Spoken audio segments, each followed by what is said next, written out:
इन सब ने मुझे धोखा दिया है, मेरे अपनों ने मुझे धोखा दिया है। और जब अपने ही धोखा देते हैं तो बस एक ही रास्ता बच जाता है, सबको खत्म करने का। और मैं वही करूंगा, इन सबको खत्म कर दूंगा। आम इंसान को चोरी, हेरा फेरी, मारपीट और मर्डर जैसी बातें ही डरा देती है। एक आम इंसान जितना हो सके खुद को इन सब कामों से दूर रखता है। पर जब एक आम इंसान हवस, लालच, गुस्से और बदले के प्रभाव में आता है, तब वो क्रिमिनल बन जाता है।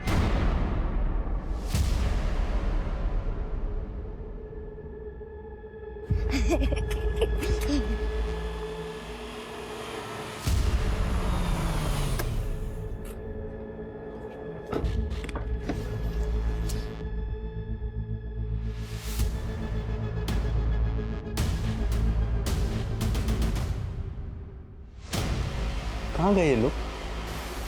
आज तो संडे है, स्कूल भी नहीं होगा।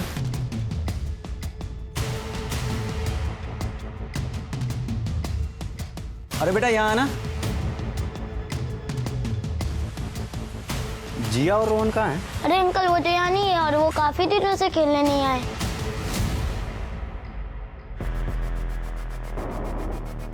भाभी कैसे हो? अरे विवेक, तुम तो अगले महीने आने वाले थे ना?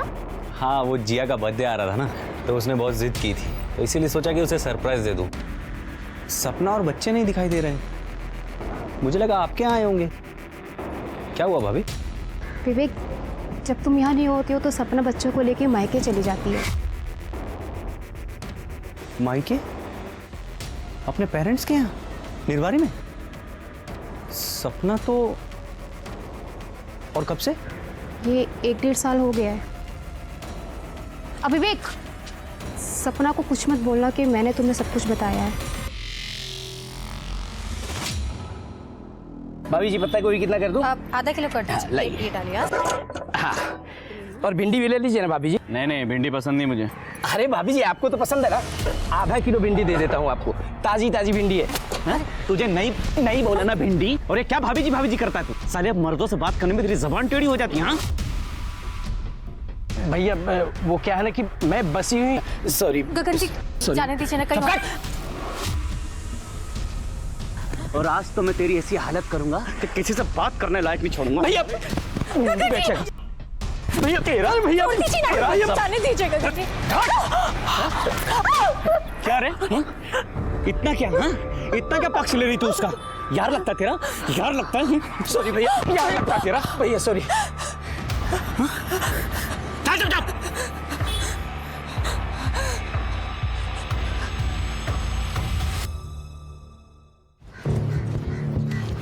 पापा, ये पापा आ गए, पापा आ गए, पापा आ गए। कैसे हुआ? अच्छे हैं। पापा, आप कब आए? अभी आया बेटा।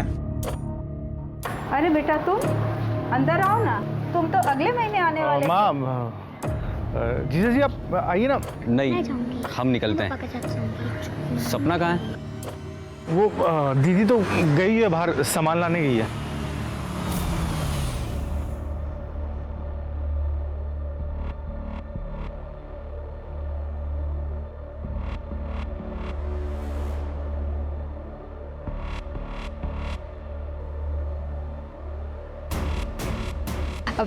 विवेक, तुम यहाँ?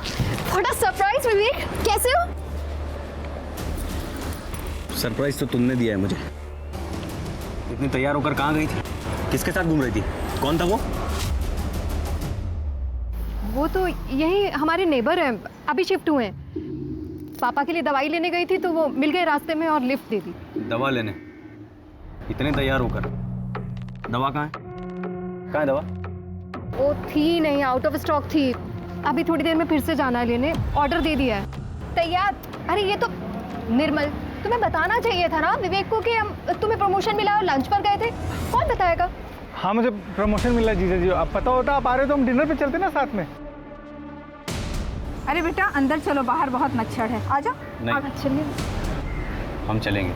चलो जिया, चलो बेटा। अरे ऐसा कोई मारता है किसी को सरेआम? लोगों ने फोन करके मुझे बताया। अरे भाई साहब, आपके घर की बहू है मेरी भांजी। इसकी कोई इज्जत है कि नहीं इस घर में? आपको आपके बहू के साथ कोई स्टे नहीं है? भाई साहब, मैंने अपनी बच्ची को इस घर में इसलिए दिया था कि इस घर में वो राज करेगी, खुश रहेगी, लेकिन आपका बेटा तो कभी भी इसके ऊपर हाथ उठा देता है। बंसी भाई साहब, गगन का गुस्सा तो आप जानते ही है ना। उसने आज दवाई नहीं ली थी। आप चिंता मत कीजिए भाई साहब, आज मैं उसे खूब डांटूंगा। अरे अब डांटने से क्या होगा भाई साहब, बचपन में उसे डांटा होता ना तो आज ये नौबत नहीं आती। ओ मामा जी, बहुत हो गया अब। हाँ, ये बेटी आपकी शादी से पहले थी, अब ये हमारी बीवी है। हम जो चाहे वो करें, और पति पत्नी के बीच बोलना अच्छी बात नहीं होती है। तूने शिकायत किया क्या? नहीं। Shut up! दूर हट जा बहू से। गगन बेटा, तूने आज दवाई नहीं ली थी। ये दवाई ले। बहू, इसे अंदर ले जाओ बेटा। जाओ जाओ गगन।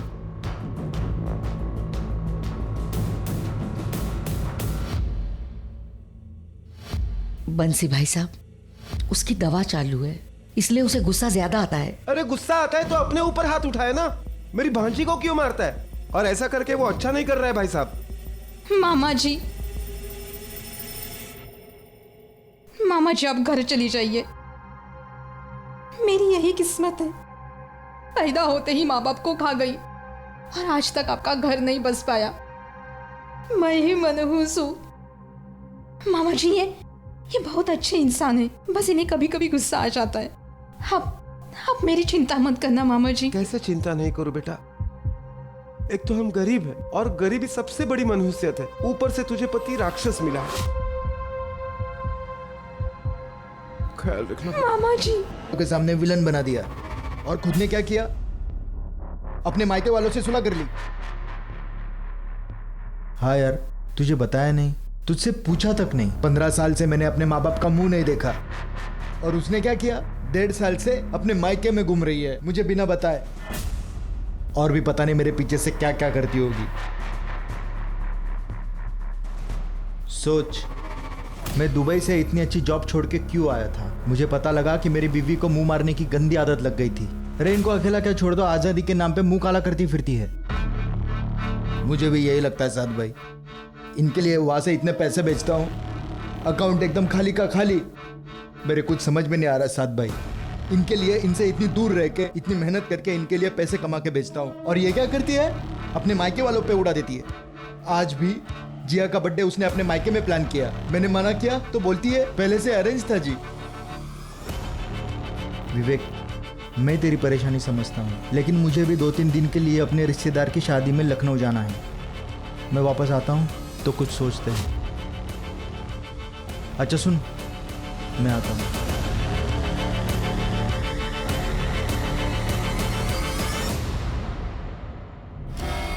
सॉरी भाभी, गलती से लग गया ऐसे। सब समझती हूँ मैं, तुम्हारी गलती और हाथ लगाना। पहली बार नहीं है ये साथ, मुझसे दूर रहो, नहीं तो क्या? नहीं तो विवेक को सब कुछ बता दूंगी। ओहो, पति आ गया तो अब तेवर दिखा रही हो। बोलना मत, हो जाएगा भी। वैसे मैं हूँ ऑलवेज एट योर सर्विस।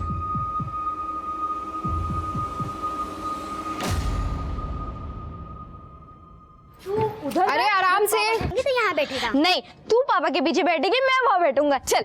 अरे रोहन, जिया को बैठने दो आगे, उसका बर्थडे है ना। चलो चलो बेटा, चलो चलो अंदर। पैर संभाल के, पैर संभाल के। विवेक, कुछ बोलना था तुम्हें। बोलो। साथ इससे दूरी रहा करो, कमीना आदमी है वो बहुत। क्यों? जो तेरे खिलाफ बोले वो कमीना हो जाता है। पहले तो तू अपने मायके वाले को भी कमीना कहती थी।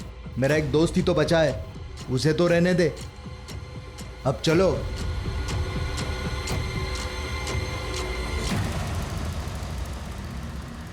Happy birthday to you, happy birthday to you.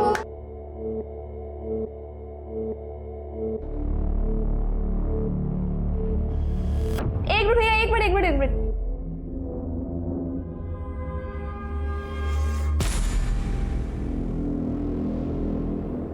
तो आप क्या करने वाले हो? Party time, music music, dance, मस्ती एंड सपना, मैं आता हूँ।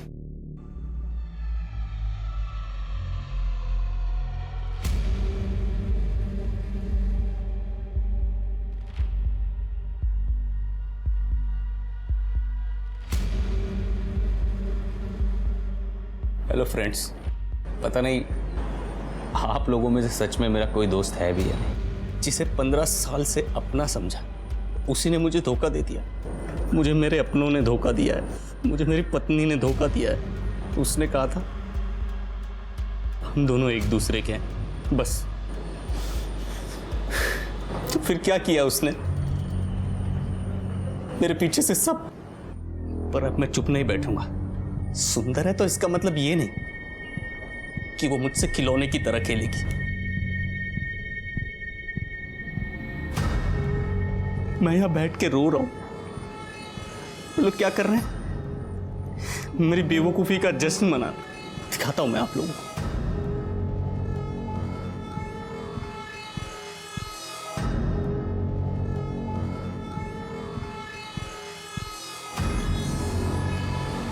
अब बस एक ही रास्ता, इन सबको खत्म करने का, और मैं वही करूंगा।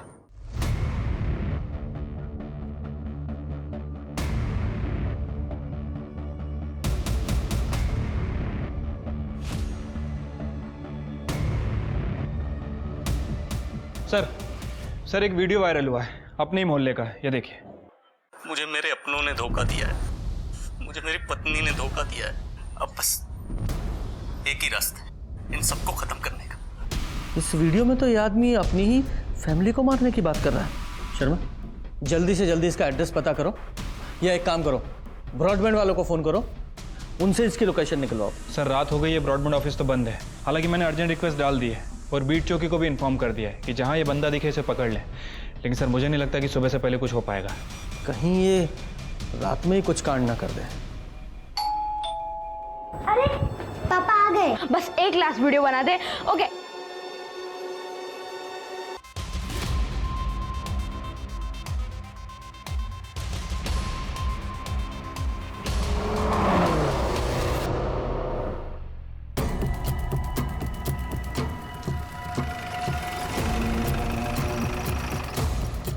सर यहीं से आईपी एड्रेस जनरेट हुआ था और मुझे लगता है सर कि वीडियो भी यहीं बनाया होगा, क्योंकि बैकग्राउंड भी ऑलमोस्ट सेम ही है। सर जीवन साहू के नाम रजिस्टर्ड रहेगा।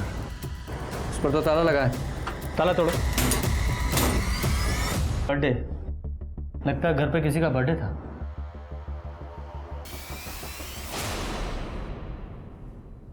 ओह माय गॉड,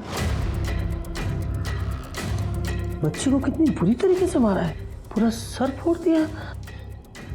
एक बाप अपनी बेटी को इस तरह से कैसे मार सकता है? शर्मा, पूरे घर की तलाशी लो, देखो कोई मर्डर वेपन मिलता है क्या। सर पूरा घर अच्छे से चेक किया सर, मोस्टली चीज़ें एज इट इज़ है। मुझे लगता है कि ये काम उस वीडियो वाले का ही है। हमने पता किया है, विवेक नाम है उसका। सर ये रॉड मिली है और इसमें थोड़ा ब्लड भी है। लगता है यही मर्डर वेपन है, लेकिन इतना सा ब्लड। सर मुझे लगता है कि जो भी कातिल था उसने काफ़ी है, ज़रा सी भी धूल नहीं है। इस विवेक कुमार ने ये सब कुछ बहुत प्लानिंग के साथ किया है। अगर उसकी वीडियो में पहले मिल जाती तो ये सब कुछ नहीं होता। इस क्राइम को हम रोक सकते थे।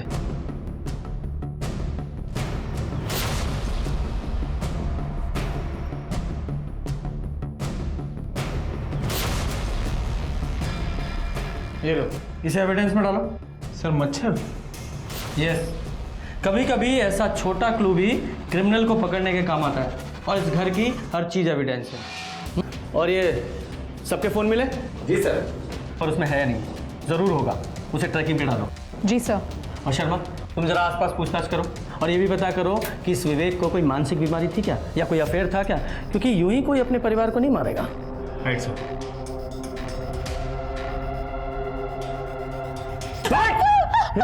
मना किया था ना मैंने तुझे कि बाहर मत निकलना। क्यों गई? वो किराने वाला याद लगता है तेरा? हाँ? खत्म हो गया था, बाबा मुझे पूजा कर रहे थे और हम सो रहे थे, मैं इसीलिए चले गए। जब एक बार मैंने किसी चीज के लिए मना कर दिया तो वो पत्थर की लकीरें समझा कर। गगन, गगन, गगन, गगन, गगन, अरे हट जा माँ। अरे ये नालायक कैसे नहीं मारेगा?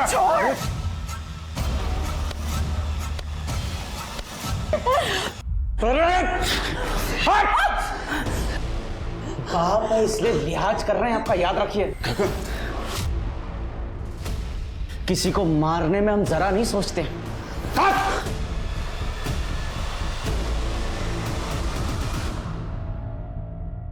सर, विवेक और सपना तो मेरठ में रहते हैं। ये सपना की माँ का घर है। ये विवेक का ससुराल है? जी सर। इन लोगों की फैमिली में और भी कोई मेंबर है? गीता और जीवन का एक बेटा भी है, निर्मल, और वो गाजियाबाद में रहता है। गाजियाबाद?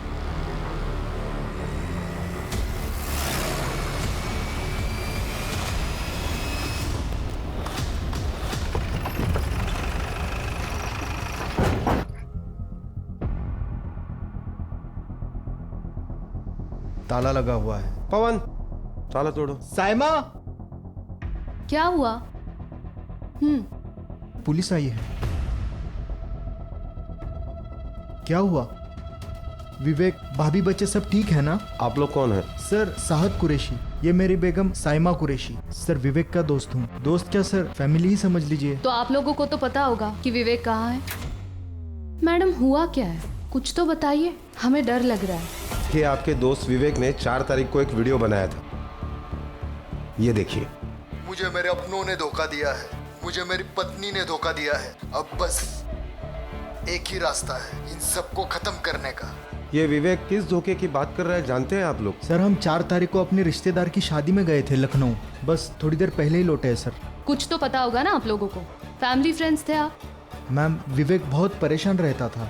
15 साल पहले विवेक और सपना भाभी की लव मैरिज हुई थी, जिसकी वजह से उनके पेरेंट्स उसे घर से निकाल दिया था। मैं और विवेक मेरठ में साथ में ही काम करते थे और मैंने उसकी मदद की थी यहाँ शिफ्ट होने में। मेरे बाप ने घर से धक्के मार के बाहर निकाल दिया, लेकिन ये मेरी बहन पागल रिंकी मेरे साथ ही आ गई। लव यू भैया। Anything for you. विवेक, अब से हम ही एक दूसरे का परिवार है। वो दोनों एक दूसरे से बहुत प्यार करते थे। ये विवेक अपनी बहन रिंकी के साथ यहाँ रहता था ना, तो इस वक्त कहाँ है रिंकी? रिंकी दिल्ली में ही है और वो 2 साल से वहीं पे जॉब कर रही है। 6 साल पहले विवेक आपके साथ दुबई गया था। कहीं ऐसा तो नहीं कि दुबई में उसका किसी के साथ अफेयर हो गया? नहीं सर, जब तक मैं साथ में था तब तक ऐसा कुछ नहीं था सर। 6 साल पहले मेरी और विवेक की दुबई में जॉब लगी थी। मुझे वहाँ का क्लाइमेट पसंद नहीं आया तो मैं लौट आया। विवेक वहीं रुक गया, पर पीछे से सपना भाभी ने अपने फैमिली वालों से सुलह कर ली, जो विवेक को बिल्कुल पसंद नहीं आया, क्योंकि विवेक ने अपने फैमिली से रिश्ता तोड़ दिया था सर। सपना भाभी के घर वालों ने विवेक को बहुत मारा था, जिसकी वजह से वो उनके साथ कंफर्टेबल नहीं था। तू ना मेरी बहन का लायक ही नहीं है। शक्ल देखिए अपनी, शक्ल देखिए अपनी। बोल। निर्मल, छोड़ो। तुम्हारी हिम्मत कैसे हुई मेरे पति को हाथ लगाने की? दी, आप बीच में मत बोलिए। निर्मल, ये मत भूलो कि पति है मेरे, प्यार करती हूँ मैं इनसे। इससे पहले कि मैं भूल जाऊं कि तुम मेरे भाई हो, निकलो यहाँ से। मैंने कहा निकलो यहाँ से। सर, विवेक सपना की फैमिली की वजह से बहुत डिप्रेशन में रहने लगा था। थोड़े टाइम बाद सब ठीक हुआ, 2 बच्चे भी हुए, लेकिन इस बार विवेक लौटा तो सपना भाभी से बहुत नाराज था। उसे शक था कि सपना भाभी का कहीं अफेयर चल रहा है।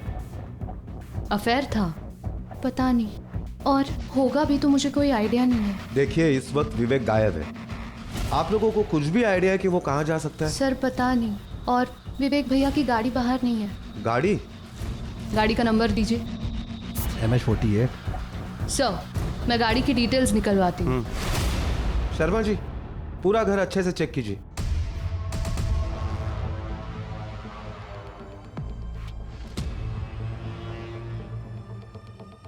सर,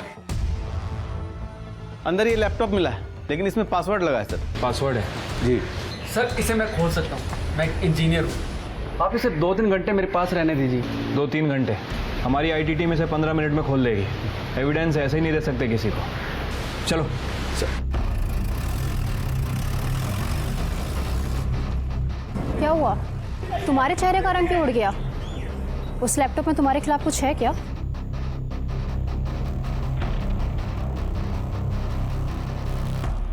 अरे कोई चाय पिलाओ। सर, ज़्यादा चाय नहीं पीना चाहिए, एसिडिटी हो जाती है। शर्मा, एक चाय का सुख है, वो भी मत लेने दो तुम। अच्छा ये बताओ, विवेक के घर कुछ मिला? सर वो विवेक के घर उसका लैपटॉप मिला है, हमारी आईटी टीम उसे चेक कर रही है, हो सकता है शायद उसमें कुछ मिल जाए। तो ये विवेक इस बात से नाराज था कि उसकी पत्नी ने अपने मायके वालों से सुलह कर लिया। राइट सर, और इसी वजह से विवेक सपना पर शक भी करने लगा था। सर, मैंने विवेक का फ़ोन और गाड़ी की लोकेशन ट्रैक की है। विवेक की फ़ोन की लोकेशन गाजियाबाद की तरफ ट्रैवल करते हुए दिखाई दे रही थी। सर मैंने ट्रैफिक कैमरास भी चेक किए, ये रही उसकी फुटेज। सर ये देखिए, लेकिन सर सन गार्ड डाउन होने की वजह से विवेक का फेस नहीं दिखाई दे रहा है, लेकिन सर ये विवेक ही है। ये देखिए, उसके सोशल मीडिया पे मैंने चेक किया था, ये फोटो में विवेक ने एग्जैक्टली सेम शर्ट पहनी है जो यहाँ पे दिख रही है। सर विवेक की गाड़ी गाजियाबाद की तरफ जा रही है और गाजियाबाद में सपना का भाई निर्मल भी रहता है, और ये निर्मल ने विवेक के ऊपर हमला किया था। कहीं ऐसा तो नहीं कि ये विवेक निर्मल को मारने के लिए गाजियाबाद जा रहा हो? शर्मा, ये गाजियाबाद पुलिस को इन्फॉर्म करो और ये पर्सनली निर्मल को भी इन्फॉर्म करो। Right sir. और पूजा, तुम ट्रैफिक पुलिस से कोऑर्डिनेट करके ये विवेक की गाड़ी को ट्रैप करा।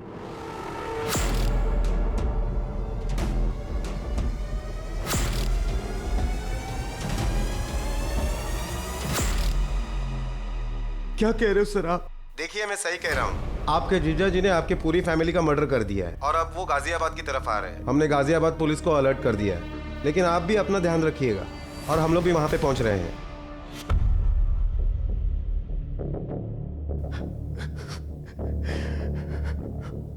क्या हुआ? क्या हुआ, कुछ बताओगे? तुम्हारे बाप ने सबको मार दिया है यार, सबको, दीदी को, जिया को, रौनक को, बच्चों तक को मार दिया है उसने।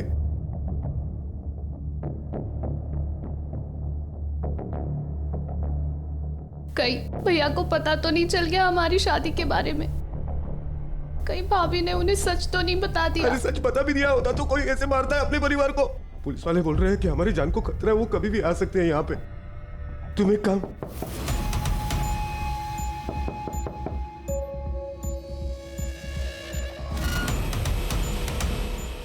कौन है? जी मैं कांस्टेबल बाबा यादव। जी हमें आपकी सुरक्षा के लिए भेजा है पुलिस चौकी से, बस यही इन्फॉर्म करना था। Thank you sir.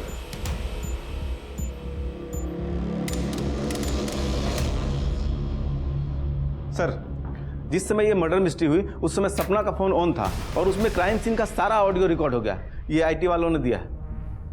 Very good, ठीक है।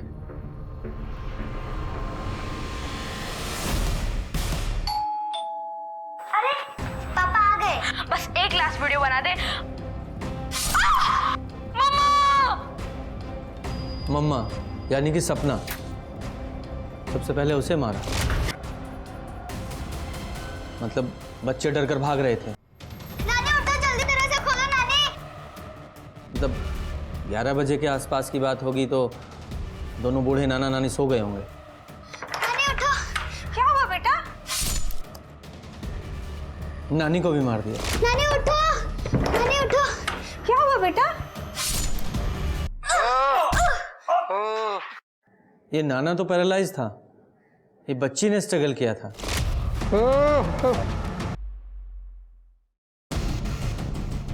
ये बच्ची ने लड़ने की कोशिश की थी, इसलिए इस विवेक ने गुस्से में आकर बच्ची को मार दिया।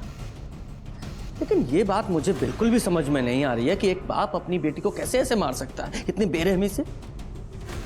शर्मा एक काम करो, इस विवेक के सारे फोटोग्राफ्स पूरी मीडिया में और सारे पुलिस स्टेशन में सर्कुलेट करो। ये बचना नहीं चाहिए। और तुम दोनों गाजियाबाद के लिए निकलो। Right sir. एक बार ये विवेक हाथ लग जाए, छोड़ूंगा नहीं इसे। मुझे अभी भी एक बात समझ नहीं आ रही है कि आखिर आप लोगों ने अपनी शादी की बात छुपाई क्यों? भैया निर्मल और उसकी फैमिली से नफरत करते थे, पर हमारा जॉब एक ही ऑफिस में लग गया था। वी फेल इन लव, हमने शादी की, पर सपना भाभी के अलावा ये सच किसी को नहीं पता था। लेकिन विवेक को ये बात पता चल गई। भैया को शक हो गया था कि भाभी ने सारे पैसे कहीं उड़ा दिए और उनका किसी के साथ अफेयर है। दीदी के मुंह से निकल गया था एक्चुअली। मायके वाला पड़ोसी यहां तक आ गया? कौन था वो? क्या दे रही थी तुम उसको? वो विवेक, मैंने उससे कुछ पैसे उधार लिए थे, बस वही वापस। तुम, मैं सुंदर नहीं हूं, इसीलिए तुम उस हैंडसम लड़के के साथ चक्कर चला रही हो ना? अफेयर चल रहा है ना तुम्हारा? तुम छोड़ने वाली हो ना मुझे? नहीं विवेक, ऐसी कोई भी बात नहीं है। मैंने बस उससे पैसे उधार लिए और कुछ भी नहीं। बकवास। मैं तुम्हें अच्छे पैसे भेजता हूँ, फिर तुमको उधार लेने की क्या जरूरत पड़ी? हैं? कैसे भरोसा करूं मैं तुम पे? वो मुझे निर्मल की शादी के लिए पैसे उधार लेने पड़े। निर्मल ने शादी कर ली? हाँ, वो भी घर वालों से छुप कर। लड़की दूसरी कास्ट की है, हमारी तरह बिल्कुल सेम। उसने मुझसे हेल्प मांगी और बस मैंने उसकी हेल्प कर दी और कुछ भी नहीं। जिस लड़के ने मुझे मारा तुमने उसकी हेल्प की, पैसे बर्बाद कर दिए मेरे तुमने। और फिर जीजा जी अगले दिन मेरे घर पे आ गए, पर थैंकफुली रिंकी यहाँ पे नहीं थी, वो अपने ऑफिस के ट्रिप पे बाहर गई हुई थी। जीजा जी चाय पीजिए ना।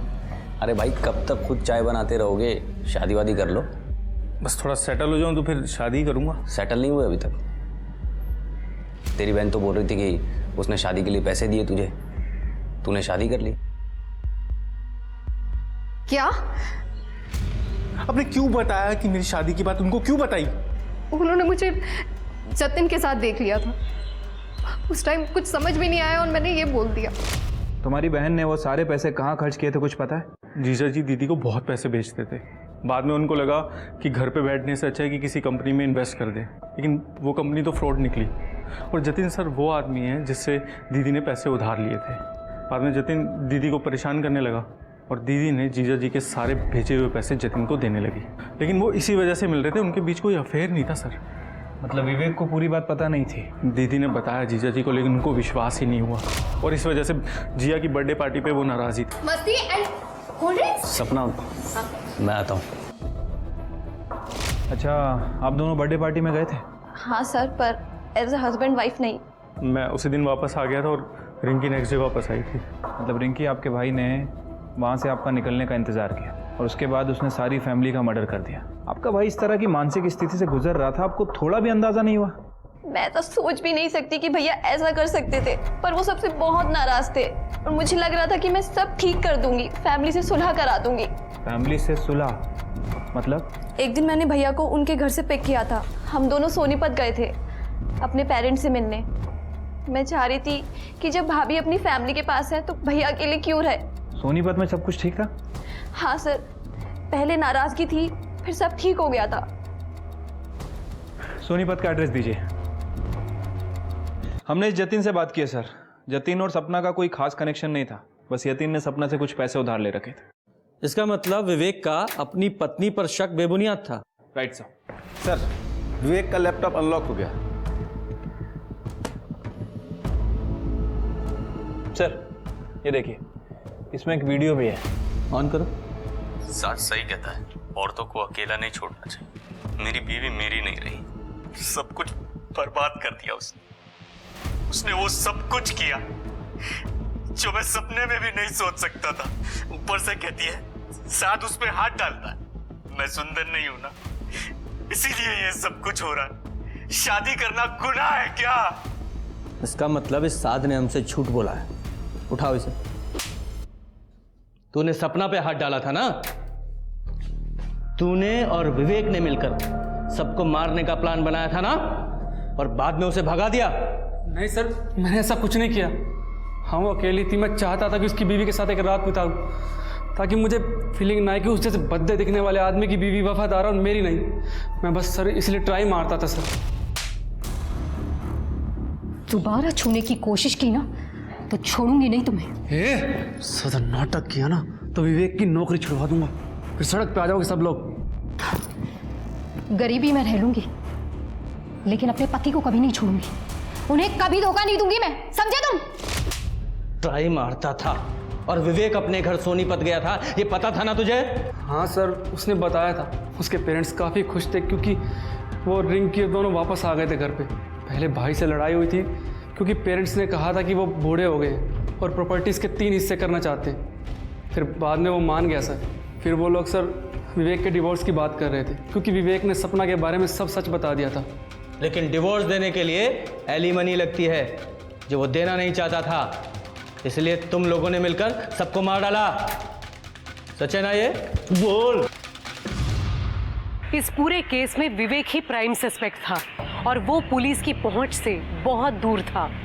पर पुलिस को इस केस के कई और पहलू मिले, जैसे निर्मल और रिंकी की शादी, सपना का बिजनेस लोन लेना, शाद का सपना को छेड़ना और यहाँ तक कि विवेक का अपने परिवार से फिर से सुलह करना। जहाँ पुलिस एक क्राइम की गुत्थी में उलझी हुई थी, पर इसी बीच पुलिस को एक ऐसी खबर मिली जिसने इस केस को अलग ही मोड़ दे दिया था।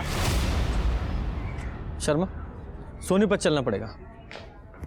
सर, विवेक की गाड़ी मिल गई है और उसकी डिक्की में उसकी बॉडी भी है। विवेक की बॉडी? जी सर।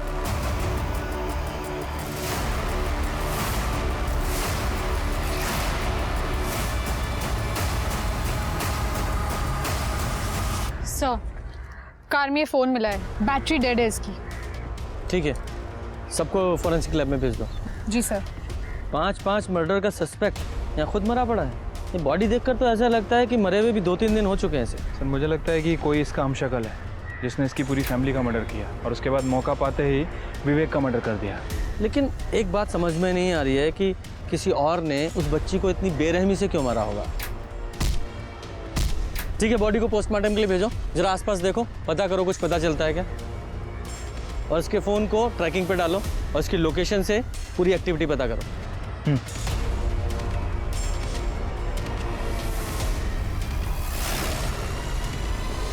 क्या? ठीक है, थैंक यू सर। मैंने सभी सस्पेक्ट के बैंक स्टेटमेंट चेक करवाए थे सर। ये सपना ने पूरी फैमिली मेंबर का इंश्योरेंस करा रखा था, लेकिन अभी इस निर्मल ने इन सभी के इंश्योरेंस का क्लेम किया है। और ये इंश्योरेंस कितने का था? तीनों का मिला के तकरीबन 25 लाख। 25 लाख? शर्मा, हो सकता है इस निर्मल ने ही इस इंश्योरेंस के पैसे के लिए सबका मर्डर किया हो। उसके दिमाग में शायद आइडिया आया होगा अपने जीजा का वीडियो देखने के बाद। गाजियाबाद पुलिस को फोन करो और इस निर्मल और इस रिंकी को उठवाओ।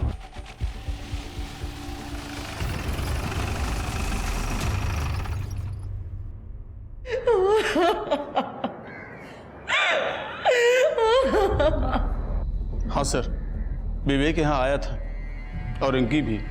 तुम दोनों भाइयों की लड़ाई हुई थी? हाँ, हुई थी सर। जब विवेक ने मुझे बताया कि उसकी पत्नी उसे छोड़कर चली गई और बाहर कहीं मुंह मारती है, तो मैंने उसे माफ़ कर दिया। ये दोनों 15 साल पहले आपको छोड़कर चले गए थे। मैंने आप दोनों का ध्यान रखा है, भूलिएगा मत। और प्रॉपर्टी के 2 हिस्से होंगे।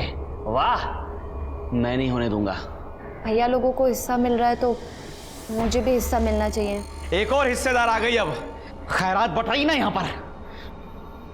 और फिर विवेक मेरे पास आया। अरे चला जाए यहाँ से, दिमाग खराब है मेरा। मुझे पैसा नहीं चाहिए भैया, आप मेरा हिस्सा रिंकी को दे दो। मुझे तो बस मेरा परिवार वापस चाहिए, जो मैंने अपनी पत्नी की वजह से खो दिया था। सुंदर नहीं हूं ना मैं, इसीलिए मुझे लगता है कि मेरी बीवी मुझे धोखा दे। मुझे तो यहाँ तक लगता है कि जिया मेरी बेटी नहीं है भैया। क्या क्या बकवास कर रहा है तू? ये देखो भैया,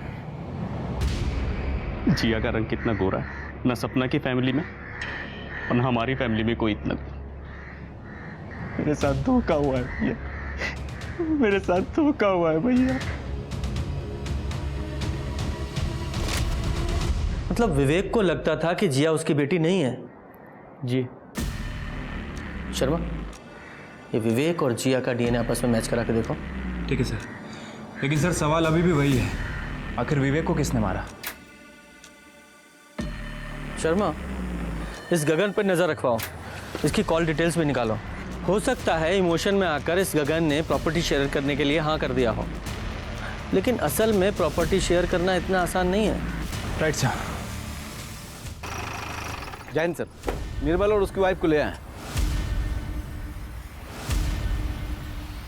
निर्मल बाबू, नया घर, नई कार, लेकिन शादी के बाद तुम में से एक की जॉब चली गई, क्योंकि तुम्हारी कंपनी में नो स्पाउस पॉलिसी जो है।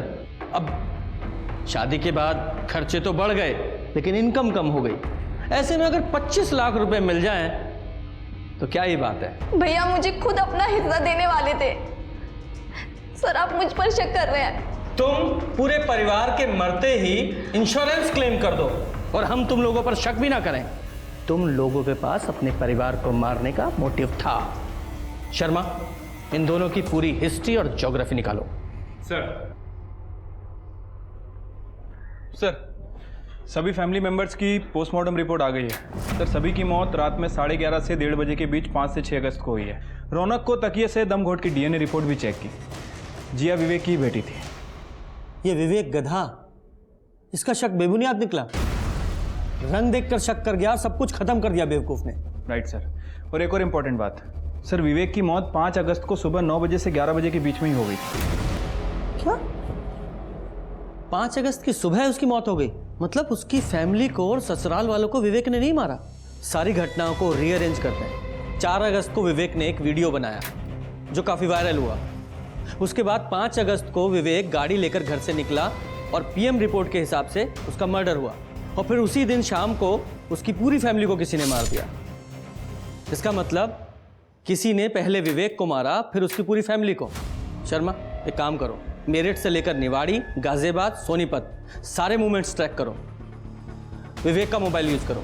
अब हमें यह पता लगाना है कि इन सबका मर्डर किया किसने है और क्यों। Right sir. ये विवेक की गाड़ी में कुछ मिला? सर, कुछ खास नहीं, बस उसमें एक कचौड़ी का टुकड़ा मिला है सर।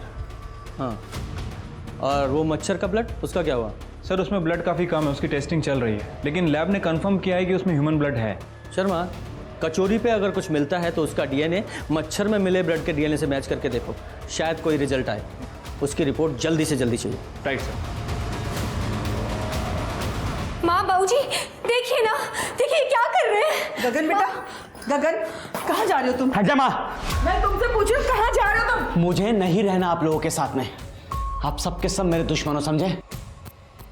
गगन, अगर ऐसे बीवी को छोड़ के जाओगे तो सारी प्रॉपर्टी प्रिया के नाम कर दूंगा।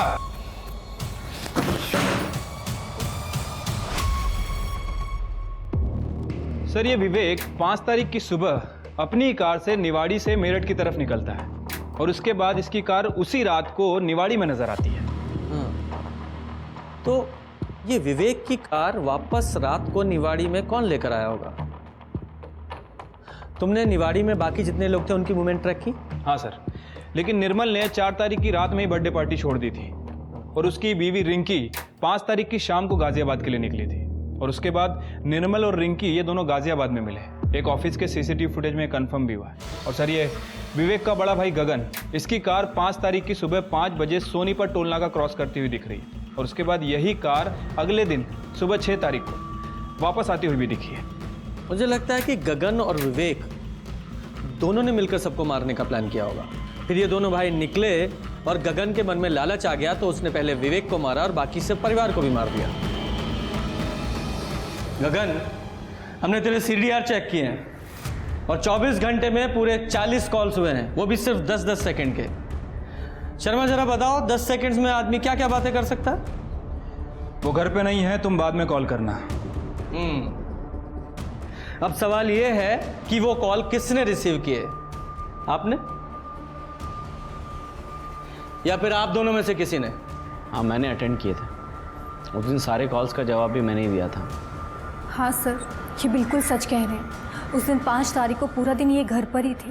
थक गई हूँ तुमसे मार खाते खाते। गरीब थी इसलिए मेरे मामा जी ने मेरी शादी तुम जैसे राक्षस से करवा दी, ये सोच कि कम से कम पैसे तो हैं। लेकिन अब इस घर के और दुकान के 3 हिस्से होंगे। क्या आएगा हमारे हिस्से में, बोलो? अरे चुप कर कमीनी, तेरे बाप की प्रॉपर्टी नहीं है, ये समझी? तुम्हारे बाप की तो है ना। क्या मिला मुझे तुमसे शादी करके, बोलो? तू ऐसे नहीं मानेगी। तेरी जबान पे पट्टा आज ही बंद करता हूं, आज ही। यार, बाद में बात करता हूं। हाँ, मैसेज कर दे। उस दिन मुझे बहुत माइग्रेन था, मैंने दवाई खाई और सो गई। उसके बाद क्या हुआ मुझे कुछ पता नहीं। साजी मुझे फंसाने की कोशिश कर रही है। तेवर नीचे रख। वो नहीं फंसा रही है, तेरी गाड़ी ने तुझे फंसाया है। वो तेरी गाड़ी ट्रैफिक के कैमरा में रजिस्टर हुई है, समझा? सर, गाड़ी बाहर खड़ी थी उस दिन, किसी से पूछ लो, वो देख लीजिए, बाहर पार्क है। लगता है कोई फंसा रहा है हमें। गाड़ी का कवर निकालो।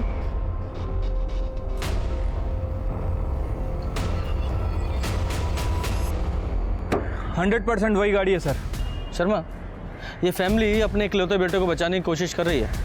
एक काम करो, अरेस्ट करो इसे और इस पर डोमेस्टिक वायलेंस का केस भी डालो। एविडेंस तो है हमारे पास और इसकी पूरी फैमिली पे नजर रखो। सर ये लांबा हाउस का सीसीटीवी फुटेज है जो हाईवे से बिल्कुल कनेक्टेड है। ये वाइट गाड़ी लांबा हाउस में एंट्री कर रही है और उसके 15 से 20 मिनट बाद गगन की गाड़ी वापस आती हुई दिख रही। और ये अगले दिन का फुटेज। ये गगन की गाड़ी दोबारा से लांबा हाउस में एंट्री कर रही है और वही वाइट गाड़ी जिसने उस दिन एंट्री की थी वो वापस आती हुई दिख रही है। सर, हमें जो मच्छर मिला था उसकी ब्लड रिपोर्ट गगन से मैच नहीं करती है। लेकिन सर, जब हमने उस मच्छर का डीएनए प्रोफाइल निकाला तो वो प्रोफाइल पार्शियली प्रिया के साथ मैच करता है। प्रिया से मैच करता है? प्रिया का कोई रिलेटिव है? जी सर, एक मामा है जिसने उसे पाला पोसा है। उसका नाम है बंसी हुडा। बंसी हुडा? अच्छी तरह चेक कर लो। शर्मा जी, उठाइए दोनों को। क्या हुआ साहब? क्या कर रहे हैं आप? क्या किया मैंने? गगन के घर में जो गाड़ी है ना वो तुमने ठीक की थी। वो तुम्हारे क्लाइंट की गाड़ी थी। तुमने ही विवेक की पूरी फैमिली का मर्डर किया, समझे? और कार में जो कचौरी का टुकड़ा मिला था ना, उस कचौरी के टुकड़े में इस बंटी का डीएनए मिला है।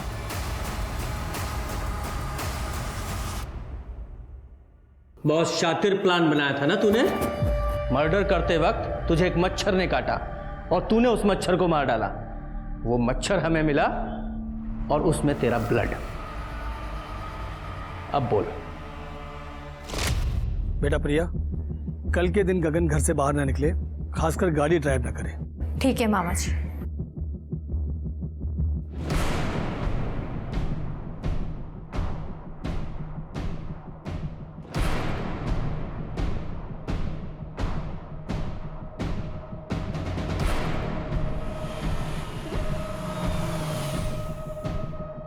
अरे विवेक जी, मैं प्रिया का मामा यहाँ किसी काम से आया था। अरे मैं आपको कहीं छोड़ दूं क्या मामा जी? बेटा अगर स्टेशन छोड़ दो तो बहुत कृपा होगी। आइए ना।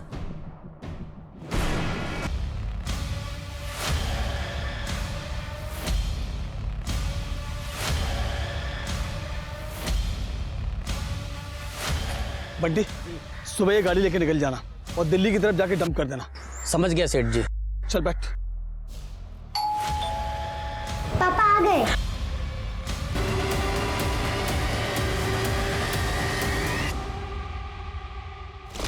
हम लोग गरीब थे साहब। प्रिया बहुत सुंदर थी, इसलिए उसकी शादी गगन से हो गई। लेकिन गगन सुंदर नहीं था, इसलिए उसको ऐसा लगता था कि कहीं प्रिया उसको छोड़ के न चली जाए, इसलिए उसको बहुत तकलीफ देता था साहब। लेकिन ये लोग पैसे वाले थे, प्रॉपर्टी थी, इसलिए मैंने सोचा कि जाने दो। लेकिन एक दिन अचानक वो गगन का छोटा भाई और बहन प्रॉपर्टी में हिस्सा लेने के लिए आ गए साहब। अरे मार खाए मेरी बच्ची साहब, और प्रॉपर्टी का हिस्सा ये लोग आपस में बांट लेंगे। फिर मैंने वो विवेक का वीडियो देखा और तुरंत दोनों भाइयों को फंसाने की चाल मेरे दिमाग में आ गई साहब। तुम्हारी भांजी के साथ गलत हो रहा था, उसका बदला लेने के लिए तुमने 6 निर्दोष लोगों को मार डाला। और सबसे बड़े दुख की बात तो यह है कि तुम्हारे साथ साथ वो तुम्हारी भांजी भी जेल जाएगी तुम्हारे क्राइम में सहयोग करने के लिए। बंसी क्रिमिनल नहीं था, पर गगन के बर्ताव की वजह से अपनी भांजी को सुखी देखने के लिए उसने 6 लोगों को मार दिया। याद रखिए, जिंदगी में हमें धोखा, झूठ, फरेब सब मिलेगा, पर अगर हम उसके चलते गुस्से, बदले और नफरत की भावना को अपने आप पर हावी होने देंगे तो हमें भी एक आम इंसान से क्रिमिनल बनते देर नहीं लगेगी। अब मैं सोनाली कुलकर्णी आपसे विदा लेती हूँ। फिर मिलेंगे क्राइम पेट्रोल सतर्क में एक नए केस के साथ। तब तक अपना और अपने परिवार का ख्याल रखिए। आप जानते हैं हम सब एक मुश्किल दौर से गुजर रहे हैं। कृपया मास्क पहने, समय समय पर हाथ धोते रहे, कोविड और क्राइम से डटकर लड़िए। देखते रहिए।